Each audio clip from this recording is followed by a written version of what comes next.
Hi friends, मैं अनिल फिर से स्वागत करता हूं आप सभी का अपने चैनल नेटवर्क का फंडा में।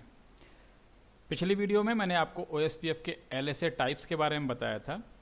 इस वीडियो में OSPF के एरिया टाइप्स, जिसमें stub, NSSA, totally stub and totally NSSA के बारे में बताऊंगा। मेरी ये रिक्वेस्ट है कि OSPF की कंप्लीट अंडरस्टैंडिंग के लिए और स्पेशली इस वीडियो के अंडरस्टैंडिंग के लिए आप OSPF की सभी प्रीवियस वीडियोस को जरूर देखिएगा, जिनके लिंक्स मैं नीचे डिस्क्रिप्शन बॉक्स में दे दे रहा हूँ।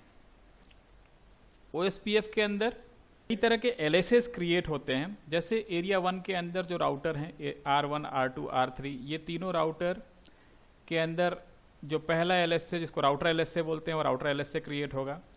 इसके अंदर जो DR राउटर होगा वो एक नेटवर्क LSA क्रिएट करेगा, और जो ये ABR राउटर है ये ABR router type 3 summary LSA create करेगा, जिसको ये एरिया 0 के अंदर इंट्रोजेक्ट कर देगा। इसी तरीके से इस एरिया के भी राउटर्स अपने अपने LSAs क्रिएट करेंगे और उनको फ्लड करते हैं, और ये फ्लडिंग होते होते सभी राउटर्स के पास वो डेटाबेस पहुंचता है, और उस डेटाबेस के बेसिस पे सभी राउटर्स अपने अपने LSDB क्रिएट करते हैं।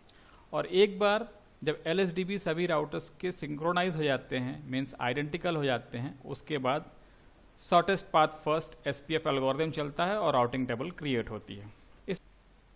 कभी कभी किसी एरिया में मौजूद इंटरनल राउटर्स के अपने डेटाबेस से ज़्यादा बड़ा एक्सटर्नल रूट से अवेलेबल डाटा या एक्सटर्नल रूट से प्रोवाइडेड डाटा हो सकते हैं। जैसे इस केस में एरिया 2 के पास जो इंटरनल राउटर्स हैं R5, R7 और R8, इनके जो इंटरनल डेटाबेस या इंटरनल LSAs जो स्टोर होंगे, और ये RIP नेटवर्क से जो डेटाबेस बन रहा है, यहाँ पे मान लेते हैं इस एक्सटर्नल रूट के पास 100-200 रूट अवेलेबल हैं, तो ये 100-200 रूट जो ये R1 राउटर टाइप 5 LSA में क्रिएट करेगा, वो सारे टाइप 5 LSAs यहाँ पे आकर स्टोर होंगे, और इन राउटर्स की अपनी जो मेमोरी होगी वो शॉर्ट हो सकती है इन LSAs को स्टोर करने में। तो इस प्रॉब्लम को ओवरकम करने के लिए, मीन्स एरिया 2 में अवेलेबल राउटर्स के डेटाबेस को छोटा करने के लिए स्टब क्रिएट किए जाते हैं। तो सबसे पहली बात ये जान लेनी जरूरी है कि स्टब एरिया कहाँ पे क्रिएट होता है। स्टब एरिया क्रिएट होता है उन एरियाज में जहाँ पे कोई भी ASBR नहीं हो। पहली कंडीशन तो यही है कि स्टब एरिया वहीं पे कॉन्फ़िगर होगा जहाँ पे कोई ASBR न हो।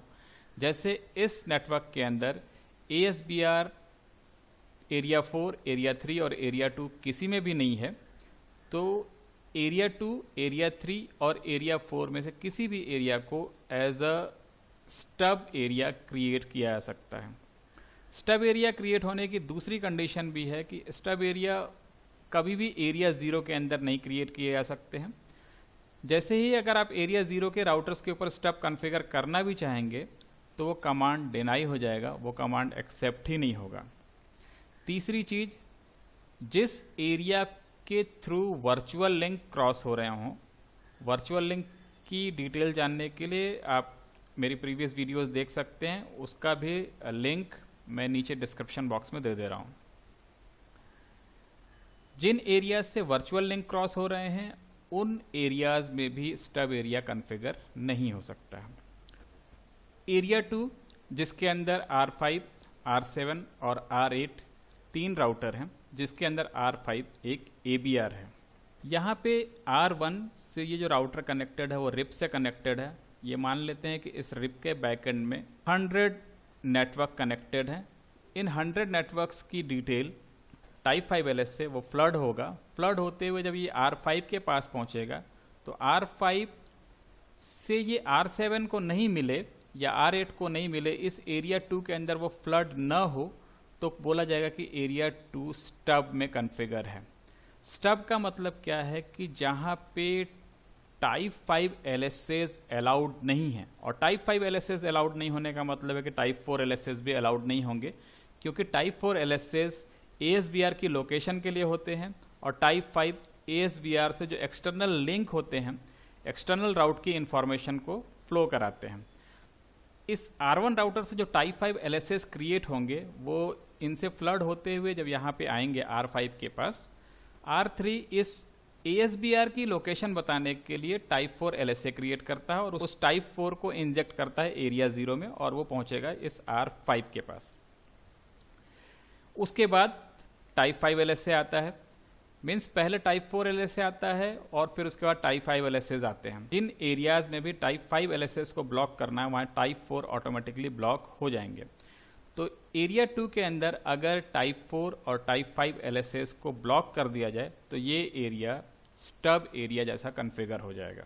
ये स्टब एरिया ऐसा कन्फिगर कैसे होगा, इसके लिए इस एरिया के सभी राउटर्स के ऊपर एक स्पेशल कमांड चलाना होगा और वो कमांड होगा, इन राउटर के OSPF मोड में जाना होगा। राउटर OSPF लिखने के बाद एरिया 2 और स्टब लिख देना होगा। जिस एरिया के राउटर के ऊपर आपको स्टब कमांड चलाना है उस एरिया को लिखा था और उसके बाद सिंपली स्टब लिख देने से उस राउटर के ऊपर वो राउटर स्टब में कन्फिगर हो जाते हैं। वंस ये स्टब में कन्फिगर हो गया मीन्स इसके अंदर किसी भी तरह का टाइप 5 LSAs एंटर नहीं कर पाएंगे और टाइप 4 LSAs भी एंटर नहीं कर पाएंगे। तो टाइप 5 LSAs अगर एंटर नहीं कर रहे हैं मीन्स एक्सटर्नल राउट्स की इंफॉर्मेशन यहाँ पे नहीं आ रही है R7 के पास और R8 के पास। तो अगर R7 और R8 को इन एक्सटर्नल राउट्स के पास रीचेबिलिटी बनानी होगी तो वो कैसे रीचेबिलिटी बनाएंगे, उसके लिए ये जो ABR है वो एक डिफॉल्ट रूट, इसको ऑल कैच रूट बोलते हैं, 0.0.0.0 ये रूट ये क्रिएट कर लेगा। ये 0.0.0.0 एक डिफॉल्ट रूट या ऑल कैच रूट जिसको बोलते हैं वो रूट यहाँ क्रिएट हो जाती है और टाइप 5 LSAs के बदले में ये टाइप 3 LSAs में इसकी एंट्री कर देता है। मतलब जब R8 को या R7 को यहाँ पे RIP नेटवर्क पे को रीचेबल करना होगा तो ये जब अपने पैकेट्स को यहाँ पे सेंड करेंगे तो इन राउटर्स के अंदर यहाँ की इंफॉर्मेशन नहीं होगी। R7 और R8 के अंदर इन राउटर्स की इंफॉर्मेशन नहीं होगी, लेकिन 0.0.0.0 एज अ टाइप 3 LSA इसके अंदर एंट्री होगी और उसके बेसिस पे इनका रूट क्रिएट होगा और उस डिफॉल्ट रूट के थ्रू पैकेट इन एक्सटर्नल रूट्स तक पहुंच जाते हैं।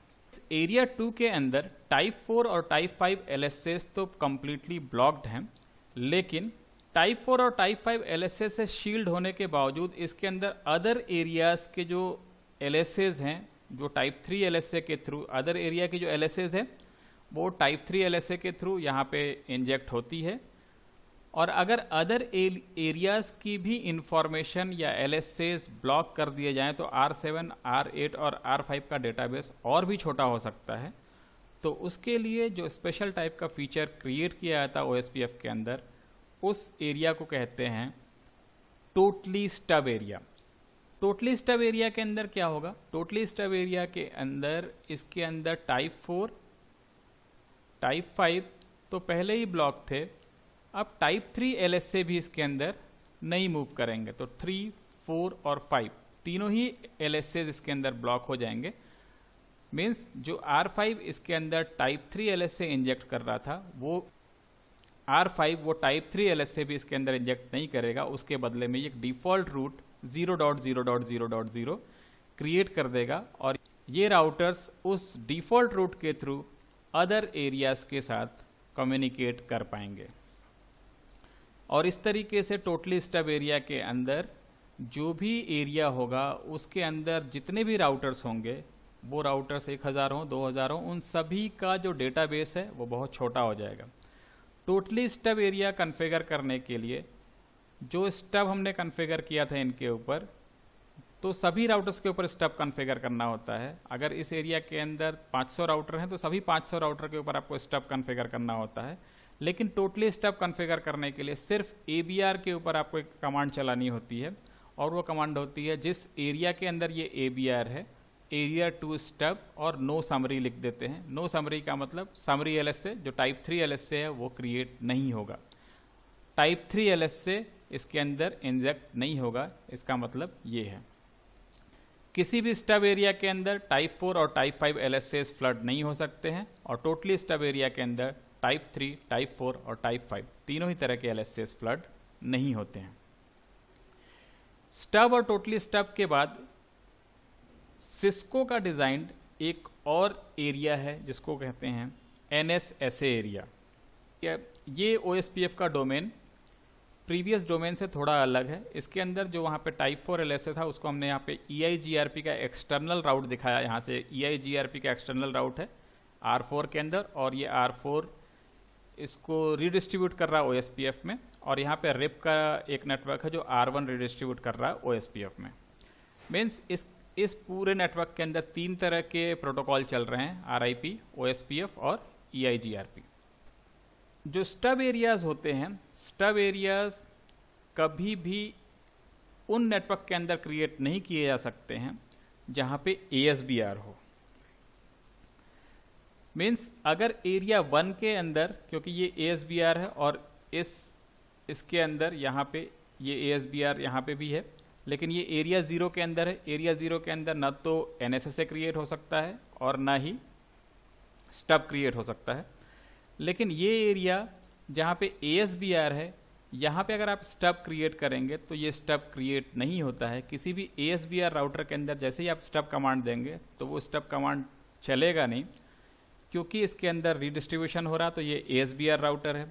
तो अगर आपको यहाँ पे स्टब क्रिएट करना है तो आपको यहाँ से ASBR हटाना पड़ेगा, मीन्स यहाँ से रिडिस्ट्रीब्यूशन हटाना पड़ेगा। जैसे ही आप रिडिस्ट्रीब्यूशन हटाएंगे, ये RIP जो नेटवर्क है यहाँ से वो अनरीचेबल हो जाएगा।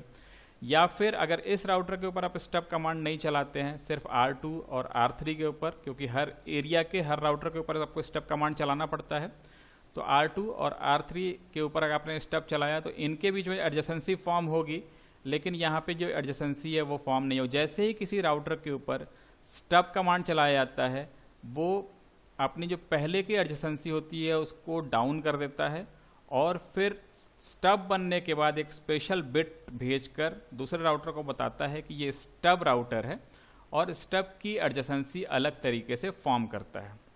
तो इस R1 राउटर को अगर स्टब बनाना है जो ASBR राउटर है, तो यहाँ पे स्टब पॉसिबल नहीं है। इसके लिए एक अलग फीचर है NSSA, not so stubby area.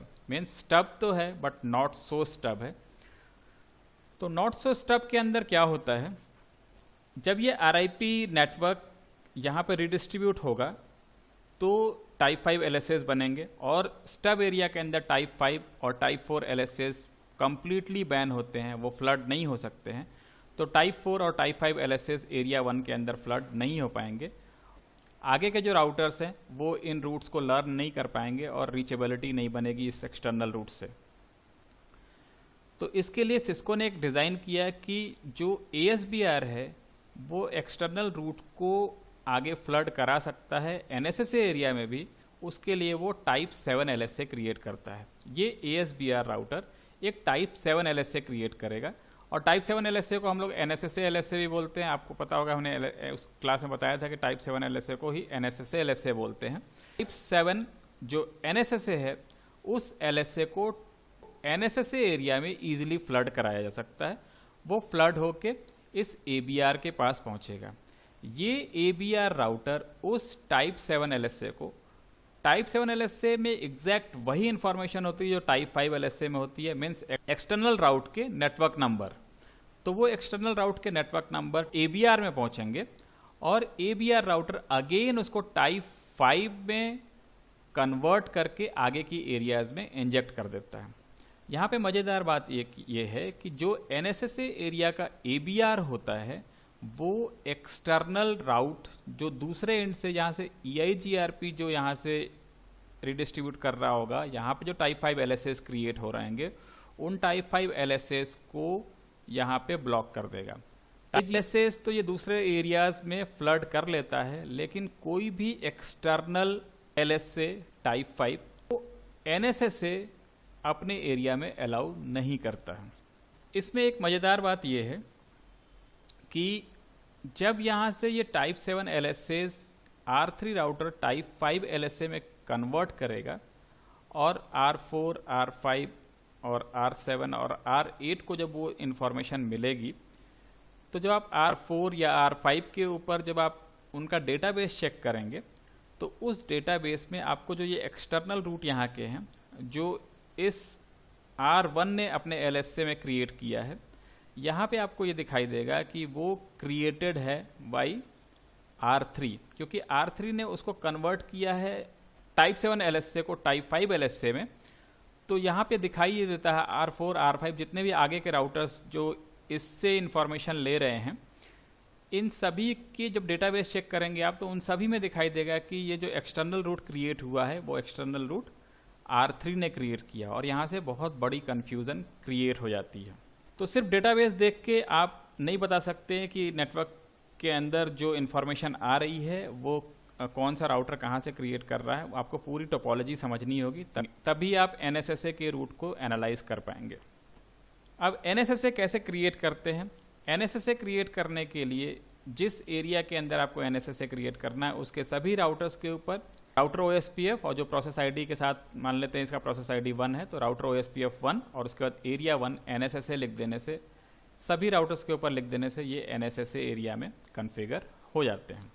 NSSA के अलावा एक और एरिया टाइप होता है, इसको टोटली NSSA एरिया कहते हैं। टोटली NSSA एरिया के अंदर जो एक्सटर्नल एरियाज हैं, एरिया 0, एरिया 2, एरिया 3, मतलब जो टाइप 3 LSAs हैं, जो दूसरी एरियाज के LSAs है, अगर उनको भी यहाँ पे ब्लॉक कर दिया जाए, मीन्स इसके अंदर पहले से ही 4 और 5 ब्लॉक्स था, लेकिन LSA 7 एज अ टाइप 5 इसके अंदर फ्लड कर सकता है। बट अगर टाइप 3 LSA को भी इसके अंदर ब्लॉक कर दिया जाए, मीन्स जो दूसरे OSPF एरियाज के रूट है अगर उनको भी इस एरिया के अंदर आने से ब्लॉक कर दिया जाए, तो इस तरीके से जो नेटवर्क बनेगा उसको कहते हैं हम लोग टोटली NSSA। टोटली NSSA के अंदर इस एरिया के अंदर टाइप 3, टाइप 4 एंड टाइप 5 सभी LSA ब्लॉक रहेंगे, लेकिन टाइप 7 अलाउड रहेगा। स्टब, टोटली स्टब, NSSA और टोटली NSSA की जो कॉन्फ़िगरेशन है वो आगे की वीडियोस में हम लोग देखेंगे। इस वीडियो में इतना ही, और अगर अभी तक आपने चैनल को सब्सक्राइब नहीं किया है तो चैनल को जरूर सब्सक्राइब करें, वीडियो को लाइक करें और ज़्यादा से ज़्यादा लोगों को शेयर करें।